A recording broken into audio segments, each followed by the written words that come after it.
بسم الله الرحمن الرحيم والضحى والليل إذا سجى ما ودعك ربك وما قلى وللآخرة خير لك من الأولى ولسوف يعطيك ربك فترضى ألم يجدك يتيما فآوى. أعوذ بالله بسم الله والصلاة والسلام على رسول الله محمد بن عبد الله. عباد الله السلام عليكم ورحمة الله تعالى وبركاته. أم بدين تبي شرفلا لجباو أمبي أنغبارا اندمنا كاسنسي ني الله تعالى تغبرك ماي تغني نكو الله سبحانه وتعالى فيك بوشيتان دنغلين تورما ما كيشن نما ين الله فيك كيرا سنمانكا آمنة دياني عبد الله دي kira folo ani kira laban ala ke kishin ne macha majidi aka nasu mo sanma wana ka sahaba nyimo ani mo yo no fetugo ni wali nyima en foga ta se jodo ma ala ke ne na wiye o jama kulu chela ni ambora yambo bela jelendo kira manto ala ka fo ala ka hina anaka kishina ka barka ala ko jidi ne na ukrengle na bela jelenka ama filima Adabatoul Coran Qur'ane kuna sangani sanga ka boka Qur'ane suran dota ka aya dota ka baroke aufe kabla saralike o koroko kan inshallah afleni o kena badi kono o hukmu kono bi Qur'ane sura mi be ambulo do akun temene anye sura mi ta onno fetugudo no ye Qur'ane sura biduru ani kononto nay suratul hashr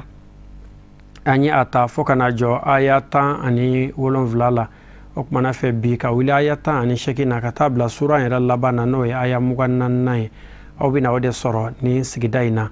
ange je ka sura in kala nyogon fe mi mana soro wala lila ange soro ka do kono o bismillah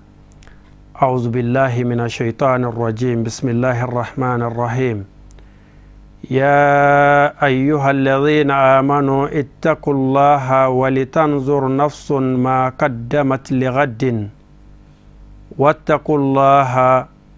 innallaha kabirun bima ta'maluna ولا تكونوا كالذين نسوا الله فأنساهم أنفسهم أولئك هم الفاسقون لا يستوي أصحاب النار وأصحاب الجنة أصحاب الجنة هم الفائزون لو أنزلنا هذا القرآن على جبل لرأيته خاشعا متصدعا من خشية الله وتلك الأمثال نضربها للناس لعلهم يتفكرون هو الله الذي لا إله إلا هو عالم الغيب والشهادة هو الرحمن الرحيم هو الله الذي لا إله إلا هو الملك القدوس السلام المؤمن المهيمن العزيز الجبار المتكبر سبحان الله أما يشركون هو الله الخالق بارئ المصور له الأسماء الحسنى يسبح له ما في السماوات والأرض وهو العزيز الحكيم صدق الله العظيم. نيني قرآن سورة بدروني كونتانا يافا يشوك من سورة الحشر مدنية أجينا على كربك كاتو مدينة سجلة نيه سورة انتكا لجي 24 آية كما سجدا آية بلا جلن ببين آية مغا أني نانيما و445 كلمة ومع كلمة بلا جلن فرالي نيونغا وبي كلمة كمناني أني كلمة بناني أني دورو وكما فينيا حرف تكالاجا ويتسومية و13 حرفا حرفو نوي الفابي وبي الفابي كمي كونونتو اني تا اني سباما سيدا تمني نانيا يكافو الله سبحانه وتعالى اي منافقون وكا كنافوني بلا جيلن فو ايان وكا منغتو كتا سي يهوديا وتاو فنما اني الله تعالى يندلين چاما فنا غوشياني سيدا تمني نا كمؤمن واجو ني واجو كانيوماوي uku koroshi ukana ke kafiru bonyongoyi ukmana fe obela jelen bane no kofesa Allah subhanahu wa ta'ala hal sa nana akmana mu'minu fe ako ya ayyuhalladhina amanu aw magamunu ko aw ye ala dana ya bagawye aw munu ko ye danaya bagaw ye Allah subhanahu wa ta'ala la ni tawhidu bawbulu naw ye laydu di ala ma ka fo awti do wara bato ka fara alaka ako ittaqullaha aw kasra Allah subhanahu wa ta'ala nye ala nye sranya de ala yiblamina ko ke ako ke min dabla ka o dabla ko aw ke moye min besra ala nye ka ala ka yamariya kaunke ayaw ladimina ka ulutoy wal tanzur nafsun okmana fe ni kelengelen bela jelen fenen ke lajeli ke ma fena qaddamat lighadin yemin bla ira kunye ay wal tanzur kullu nafsin ma qaddamat min a'mali salihah li yawm al-qiyamah kon ni kelengelen na bela jelen ka laje munde labe ye munde ke ira ye kabla ika jodo nye no ye la haray ibn kathir bala kalanya ka fo la hara jodo ala ya wole ya ko gaddi ko shini ko ika laje ye mun bla ye ika shini nye ko ala ye lahara wele ko shini ya mun kama le qurbi majihi lahara surunyali annali ka surun ko jugu koro aka surana wati jante ko de kama ala ya wele ya ko gaddin li gaddin ma qaddamat li gaddin yemi blayira nya lahara ni suratul nahl la ya bi wolofla ala ba fanye ko ma amru sa illa kallamhil basar ako ko inti nyawara yokoy lahara seli sanga ko abi nafo nya komina yele ni adama de nya tuka yele ko ani lahara surunya bitende shini be jon soraye adomagay Allah subhanahu wa ta'ala ira doronde okmana fe keneman jol do notun dalendo aka kene yala ka fo sisan ko ni netisa ka do nga fo ni o dugu jera kaburu konnana o ma jol do buguri dalaw koloni fillaw moru domaw somaw ni hukuma ka fo shi jantigi de iti safiyo fike miliyaru maraya iti na safike jamanatigi yake ya olu sara ka soroma o shike koro edi laharai aka suru kojugu ni biga mire buru fiyali de la ay ni sara ka ba o ye ka buru fiyali yo ni ya me ko jiya ka di ba kono de o kuma na fe ni e kon sara ka ba hal ni jiya ma wule o ye kon ka jiya wule ko kuma na fa nga blanku na doro lahara bi na fo shini amma jaana fiu abina fo nyakomi ana yele from chiko mala ka dama ala segina ka wattaqullaha ko hey aisraela nyakoi okuma na fe nimi fora flanana ala yin tanga segiya ala nyesra nyere bonya foli kama nyonte ako shen folo la ya ayyuhal ladzina amanu ittaqullaha wa litanzur nafsum ma qaddamat lighadin watuma bonga atla ka segi ako tukuni wattaqullaha kay tla tukuna ka sega ka sra ala nyesra de ko imbe o de dira folo mo ma wa ode dira on labana mo fenema ina fo qur'ana kono suratu nisa illa Allah subhanahu wa ta'ala ba fo ay chugomina ako wala kad wasayna allazina utul kitaba min qablikum wa iyyakum an taqullaha ko abin chugoya de la na Allah ta'ala e wasiyulike kalladilike mola kitabu dira mo mun makka ko aw bi mo nye wa nyaw yara fene wasu no kelende mo mun ko na nya nyolu wasiyuni mi ku ladini mi ko nyaw yara ladini ode no de anittaqullaha ko akasra Allah subhanahu wa ta'ala nye suratu nisa aya keme ani bisawa ani kele nimbe inna allaha ko ka do Allah subhanahu wa ta'ala kabirun dugulendo bimani fe ta'malun aw fe munun labara bimana muttalliun ala a'malikum fayujazikum alayha Allah yengelendo aka bara bela jelenka ayaw do ka minke ani aw minke kenaka qur'ana ya wara Allah ba fanye ko halaw duskuna miritaw abe mi mira ko disila ko Allah subhanahu wa ta'ala bi akalama wala takunu aw kana ke kellezina inafa mo bonyongo nasullaha mamunu nyina na Allah subhanahu wa ta'ala ko fa ansahum anfusahum ala yuwera la nyina wira kunko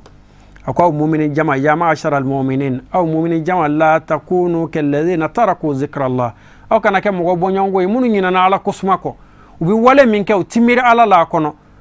ukafuru keto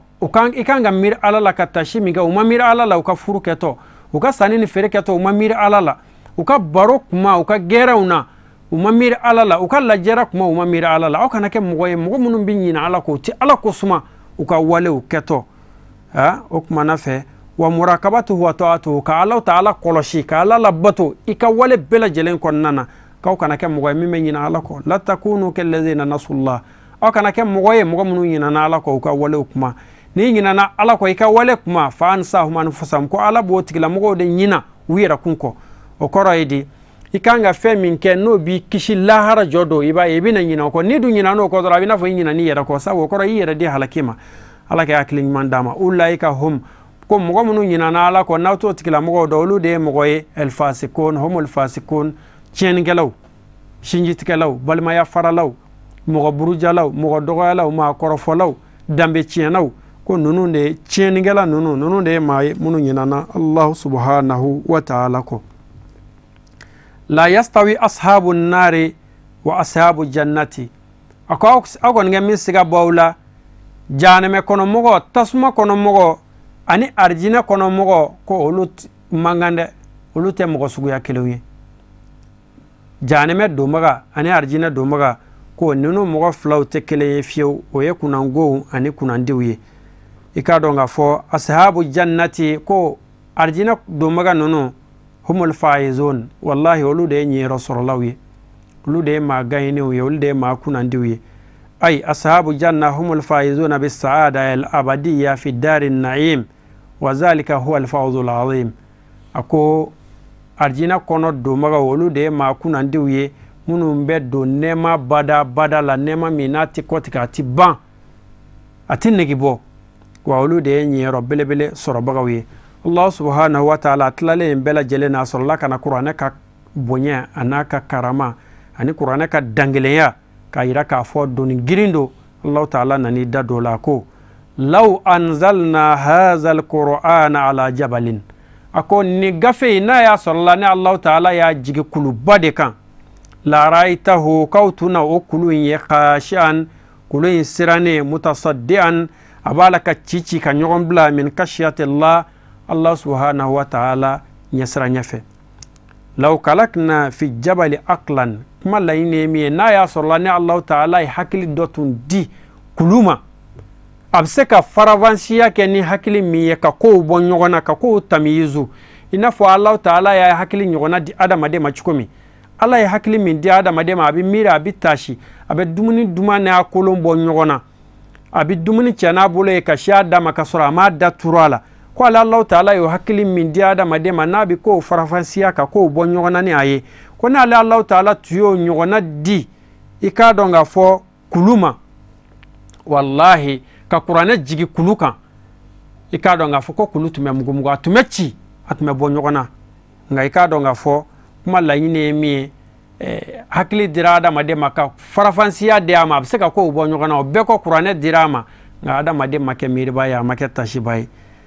o kon ba ira ka fo adamade ale tabone adamade ne ta halaki fam chuko ma Allah ta'ala ko dama watilka al-amsal ala ko aleka ndale umbi tande nadribuha linnas aba gushada madewe la allahum yatafakkarun wala sange ke miribawi na farako hakili de diraw makatashi ani miri bela jelen daw manga be ko qur'ana indiraw maka kuma on fe aw masaka sege ala ma makatashi tiki ala ko ne kaba ko na ya sura ka hakili tun nyogon dira kuluma ka di farawma wallahi ikado nga foko utume miri utume tashi uduskun tuna magaya kata Allah subhanahu wa ta'ala ma Allah ta'ala tlale qur'ana mangutulilla ta sura kana ayira kum mangutu ka ka bonya anaka karama fwanye ala ko huwa Allah ko alade alai huwa nauti masaindone huwa Allah atowa de ko Allah Allahu ninde Allah to zati to minati fale iti mashi ka ba den to da ko Allah ibsaki den to da ala mangutu de la ibsaka foko Abdullah alaka jonge alaka mangutu munumbe ala to abseka fo o bebseka fo adamade manga Allahu wode ala era to zati na bora ne fenena to fen mi fo o be mangutu ye kada Allah subhanahu wa ta'ala la fam chukon ma ala ka dama huwa Allah ko ni ta'ala do to de ko Allah kama na gwa masa minga ko nyema don kama na gwa masa do allazi masa de do la ilaha illa huwa mawara foite fo ale wode tauhidu kalisi mawara foite fo ale o kuma na fe no sabatire yoro doro ibilaidu de dama ko iti dora batoka faraka nyonte ko mawara ste fo ala nga o be ko to fe bla be bulu gogoro be bulu marala ni kama na gana ibala ka arajaba laba mo segere ko luke demendo ima ikado nga fo e ka ala kelebanchia amadda fa olade ale de masai foite fo ale o koro bato ma fen foite mi ganga bato fo ale alimul ghaibi gindo do maga masado ale de be gindo do wa shahadati an shiriyaw bimana alimu sirri wal alan gino ko ani bangi ko ale debe abela jelendo ya alam ma ghaba an ibad fen durada madewna abo kalama mimma lam yubsiru unyama damika wa ma shahiduhu wa allimuhu adama de ye femi fenen sharia nu yo don Allah ta'ala de ben bela jelendo alimul ghaibi wa shahada sharia ko dogole ni bangine Allah ta'ala de be bela jelendo huwa arrahman ale de hina labolen tigiye abi hina shuru anyina jugu bela jelenka wodi arrahmani arrahim wa hina kerengerene tigido no ella haratai beto sorofo mamunun limani raka dala laka kutu ala tala astaginaka huwa Allahu lezi Allahu ta'ala ko alede Allahu ye masami la ilaha illa huwa mawara fo ite yako okmana fa yin taniga sege ka tauhidu gele ya fo anya ala kilebanciya ka layru di ala maka fo iti dora bato ka fara ala ka ko gele ya fo anya ka abonya fo anya sabla ni idara la dora ka fo ite ala ko tukuni ibi yere di ama ni dara la ka fo alede masai masa fo ite mimbe ale sanfe ikadonga fo ibi yere di ama iti siga tukuni okmana fe tauhidu gele kumba do ye wode el malku ala Allah ta'ala de masai el maliku li jami'il makhluqat ala de bidan fen bela jele mara masa de ale el mutasarrif fi kalkihi bi amri wan nahyi wa ijad wal ilam ala de masai abi asorole no kuma bela jele na okmana fe ala de biafo ayake aya dabla ala de o masa de maliku ye masadu famadu mansa era do el Qudus saniya masado bimana munazzahu an kabaihi wa sifatil hawadis lebuko abifo fen ma ko mafiyan yaliko lebuko ikadonga fo Qudus ko Allah ta'ala ka sanu ka bo bela jelena wadi ato tashilu tigina nana ko Qudus ko e togo min chira ka bo takdisula ni ode ka fo Allah ta'ala akasanu ka bo danfen yama afo fen ma ko dilali wal madani Allah ta'ala amadan wa amadlan wa akasanu kabo lebuko bela jelema an kulli naqsin wa aibin lebuko mafiyan yaliko dogo yaliko Allah ta'ala kasanu kabo ni bela jelena okmana fe Qudusu ale arabukan siga mubalaga doni yoro la inafo subuhu nyogona meleke uka duaula ode maflela ala kirabaka kuma nona ka fo meleke uba fote ko subuhu Qudus rabbul malaika war ruh okmana fe subuhu no Qudusu nunu be siga mubalagai okmana fe salam ko Allah ta'ala ale de kishi masai pe masado okmana fe kishi masado allazi salima alqalqu min ikabihi danfen bela jelen kishira ka bo ale min ka nyangatama ati danfen tonyo alati biya ka jonka ataka jontonyo suratu kahfula wala yazlim rabbuka ahada alati jonshi tonyo okmana fe ni tonyo willa ka bo idora fode mako salam pe kishi bebe hera kono bebe baski kono bebe bafa kono na fode mako salam kishi masado islamia ere to dara odela no islam ya chira ka bo salamu kelendela kishi dine katla ka salama ka foli ke o salamu kele ko assalamu alaikum kishi be aukan ala to godedo kishi be aukan kishi ya alade pe alade basgi ya alade okmana fe ko kishi be au bela jelenka baydawi ale fena yo de fo Allah ta'ala ka ni salamu wala la ko zu salama min kulli naqsin wa afa ko salamu layini ni rola ko de ka fo Allah ta'ala kishile no ka bo lebuko ani nagashiliko kelengelena bela jelema o fene masdaru yenga nanan yorola mubalaga kama ka kuma fo ka se fo adana walma adandena al mu'min Allah ta'ala ko chien masado do be akorofoti al mu'min walma ka fo danabado o koro chien tiya bagado aka kirawe demembagado aka kirawla ku sengoro matinti wala sa ko kase asero el mu'min tientigido do bi akorofoti wal mayka fodoro el mu'min dana bagadu el muhaymin ode ka fo masamin do ayengene do jonga wale ya bela jelenka el muhaymin bimana ash-shahid ala ibadihi bi a'malihim lazi la yagib anhu shay'un ayengele no jonga wale ya bela jelenka foiti addan foiti perdi ama el muhaymin do fene ba fo ko akorota lendo okoro masa korota lendo nga ayengele no jonga wale bela jelenka foiti ada ode koroye miye mashuhuru al aziz Allah ta'ala ko ale de masabbai bimana al qadir al qahir allazi la yughlib wala yanaluhu zullu ale de ye masaba ye min bɛ karabali kɛ a bɛ bɛɛ sanfɛ se tɛ kɛ a la wa i k'a dɔn k'a fɔ a tɛ majigi foyi ye o de ye azizu ye azizu ye ala tɔgɔ belebeleba ye ale tɛna tuma caman ɲuman fɔtɔ el jabar wa i k'a dɔn k'a fɔ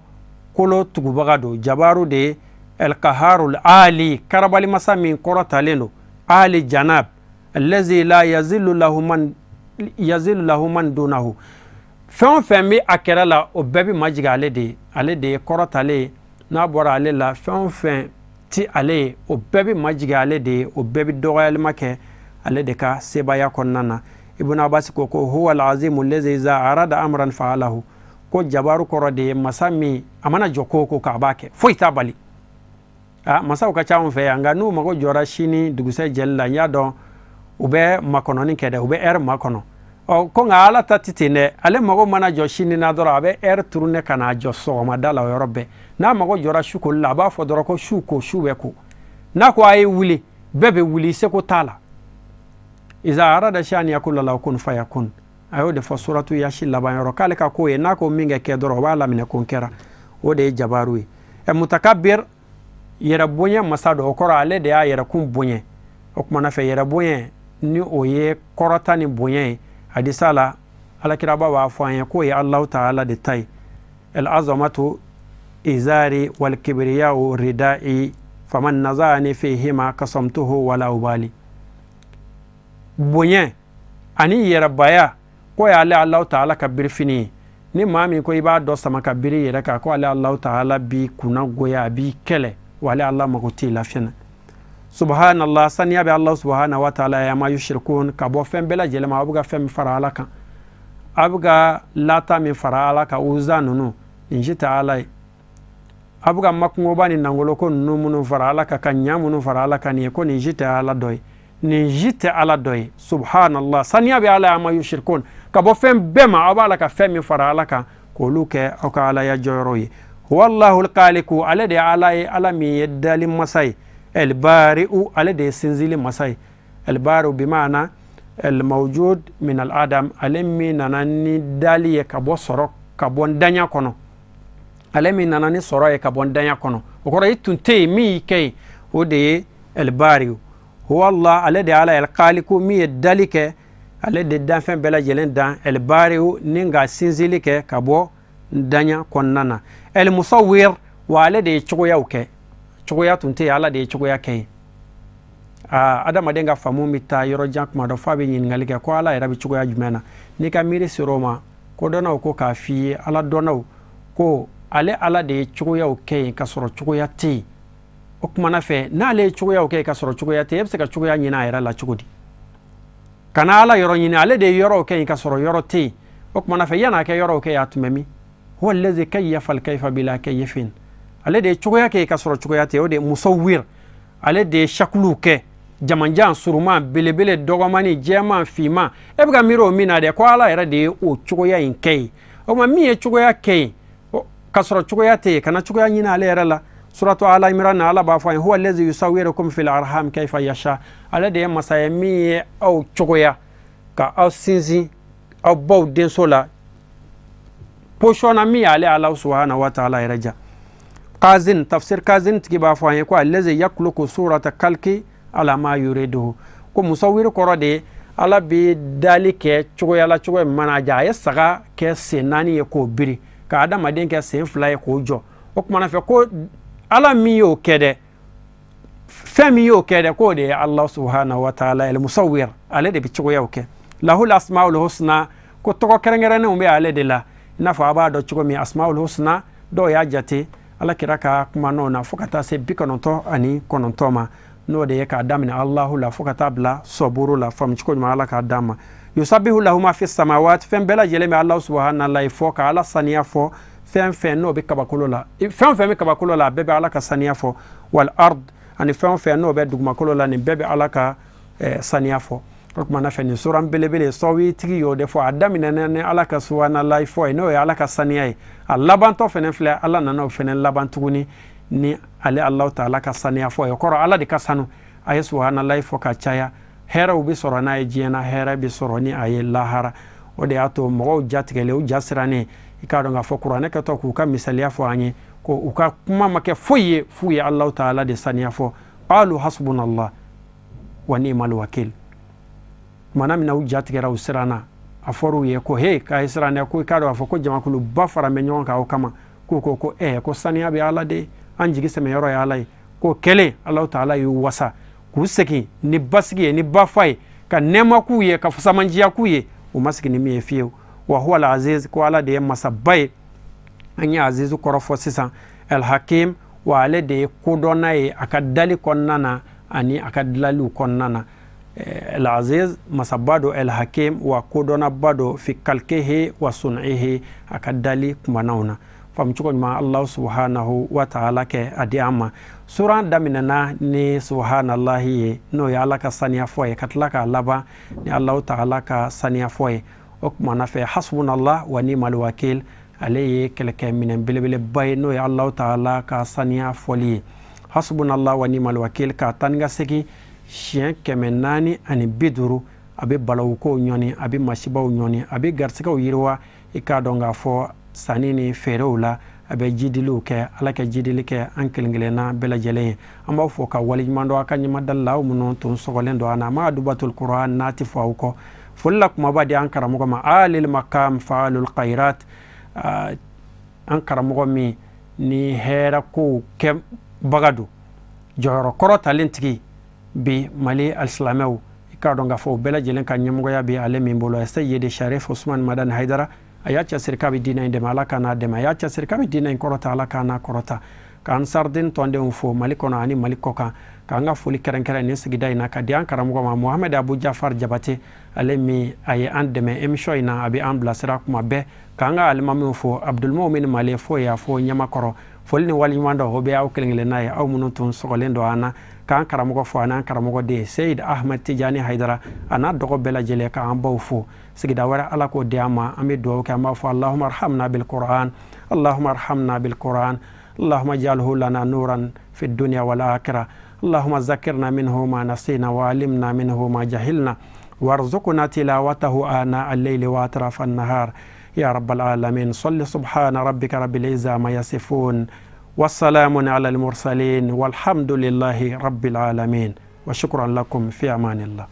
بسم الله الرحمن الرحيم والضحى والليل إذا سجى ما ودعك ربك وما قلى وللآخرة خير لك من الأولى ولسوف يعطيك ربك فترضى ألم يجدك يتيما فآوى